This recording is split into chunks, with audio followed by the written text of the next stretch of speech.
In the year 1828, Edinburgh stands at a crossroads of time, its ancient stone and rising ambition locked in uneasy coexistence. The city is no longer merely the medieval capital clustered along the Royal Mile, nor yet the fully modern metropolis it is destined to become. Instead, it is a place of sharp contrasts, of intellect and poverty, elegance and decay, enlightenment and fear. Morning light creeps across the volcanic ridge of Castle Rock, illuminating rooftops blackened by centuries of smoke, while the sound of church bells drifts over closes so narrow they barely admit the sky. Geographically, Edinburgh is a city shaped by its land. To the north lies the new town, a grand experiment in order and symmetry, born from Enlightenment ideals and civic confidence. To the south and east, the old town clings to its medieval spine, stacked high with tenements where families live floor upon floor, airless and crowded. Between them once lay the Nor Loch, a foul body of stagnant water that had long served as the city's dumping ground. Though drained earlier in the century, its memory lingers in the damp air and the persistent association of Edinburgh with filth and disease. Politically, Scotland has been united with England for more than a century, yet Edinburgh retains a distinct identity, proud, intellectual, and restless. The Scottish Enlightenment has left a deep imprint on the city. Thinkers such as David Hume and Adam Smith have recently walked these streets, and their legacy remains visible in debating societies, lecture halls, and printing presses. Education is revered here. Knowledge is treated almost as a civic religion. Yet this reverence coexists with stark inequality. The glow of reason does not reach every close. Daily life in 1828 is governed by rhythm and necessity. Before dawn, laborers descend from overcrowded lodgings to begin work as masons, porters, printers, or servants. Women scrub floors, prepare meals, or take in washing for wealthier households. Children dart through streets carrying messages or selling scraps, their voices echoing off stone walls worn smooth by generations of footsteps. Horses pull carts through uneven roads, their hooves striking sparks from cobbles slick with rain and refuse. Above this bustling life, the city's skyline asserts its authority. St. Giles Cathedral rises with stern grace, while the castle looms as a reminder of power, conflict, and endurance. The city's architecture tells its own story: Gothic spires beside neoclassical columns, medieval walls overshadowed by Georgian terraces. The new town, with its wide streets and refined facades, promises a future of order and progress. It is here that professionals, merchants, and intellectuals increasingly reside, distancing themselves physically and socially from the chaos of the old town.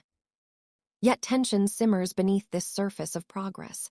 Edinburgh in 1828 is anxious about reputation. The city prides itself on enlightenment, learning, and moral seriousness, but whispers of crime, vice, and scandal undermine this self-image. Grave robbing has become a grim industry, driven by the demand for cadavers in medical schools. The advancement of science has created a hunger that the law cannot legally satisfy, and in the shadows of churchyards, that hunger is met by spades and silence. Religion remains a powerful force, shaping behavior and belief. The Church of Scotland exerts moral authority, and sermons thunder against sin, decay, and temptation. Yet faith competes with reason, and moral certainty clashes with scientific inquiry. This struggle plays out not only in pulpits and lecture halls, but in the private minds of citizens who feel pulled between tradition and change. By 1828, Edinburgh senses that it is standing on the edge of something. Whether triumph or disgrace is not yet clear. The city's ambition is immense, its intellect formidable, but its foundations are uneven. Beneath the orderly facades and scholarly pride lies a city vulnerable to fear, rumor, and moral collapse. As the light of morning fully breaks over its rooftops, Edinburgh appears confident and enduring. But in its closes, its classrooms, and its graveyards, forces are gathering that will soon test the city's soul. Edinburgh's society in 1828 is rigidly layered, its divisions visible in speech, dress, and address. At the top sit the learned and the affluent, lawyers, physicians, professors, and landowners, many of whom consider themselves heirs to the Enlightenment's rational legacy. Their lives are shaped by comfort and opportunity. They attend lectures, debate philosophy, and dine in well-lit rooms adorned with books and fine furnishings. From their windows in the new town, the old town seems distant, almost abstract. Below them lies a growing middle class of clerks, shopkeepers, artisans, and skilled tradesmen. These individuals form the city's backbone, sustaining its commerce and daily function. Their lives are marked by diligence and aspiration. Education is seen as a ladder, and many sacrifice greatly to ensure their children can climb it.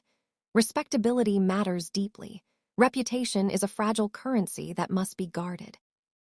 At the base of the social structure are the poor, laborers, widows, immigrants, and the unemployed, crowded into dilapidated tenements where disease spreads easily and privacy is unknown. In these quarters, life is precarious. Work is uncertain, food is limited, and illness can be fatal. Charity exists, but it is uneven and often conditional, filtered through moral judgment as much as compassion. Power in Edinburgh is exercised quietly but firmly. The law, the church, and the university form an interlocking structure of authority. Courts regulate behavior, sermons shape conscience, and academic institutions define what knowledge is worthy and legitimate. Medicine, in particular, is a rising power. Edinburgh's medical school is among the most respected in Europe, attracting students from across Britain and beyond. Its reputation for innovation and rigor is unmatched. Yet this very success generates conflict. The study of anatomy requires bodies, and legal sources are scarce. Executed criminals provide only a fraction of what is needed. As a result, a grim underground economy flourishes. Grave robbers, known as resurrectionists, plunder cemeteries under cover of night, selling bodies to anatomists who prefer not to ask questions. Families respond by guarding graves, installing iron cages, and keeping vigil over the newly buried. Fear becomes a nightly companion. The moral tension is acute. Many citizens admire scientific progress while recoiling from its methods. The idea that education and advancement might rest upon desecration is deeply unsettling. Rumors circulate, accusations spread, and trust erodes.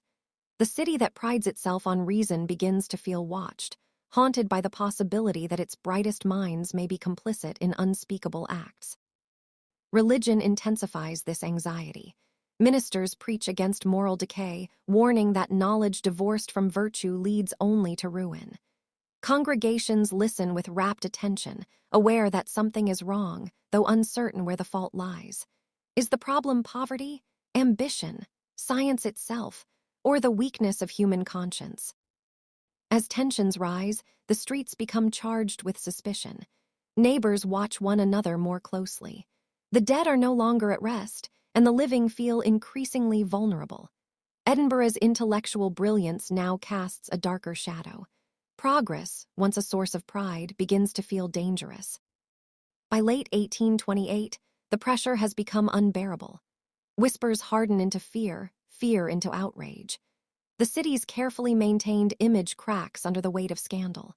What was hidden in the margins now moves toward the center, forcing Edinburgh to confront the cost of its ambitions and the consequences of power exercised without restraint.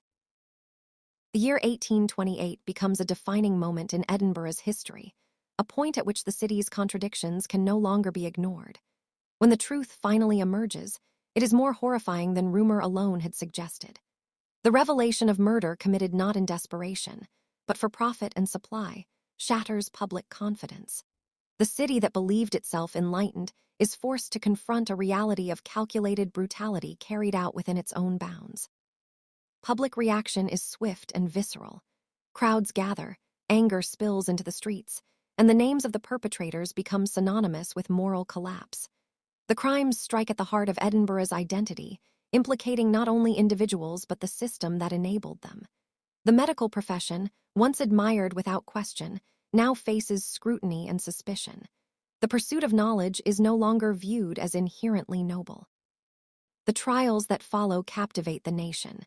Edinburgh becomes a symbol, not of reason, but of warning.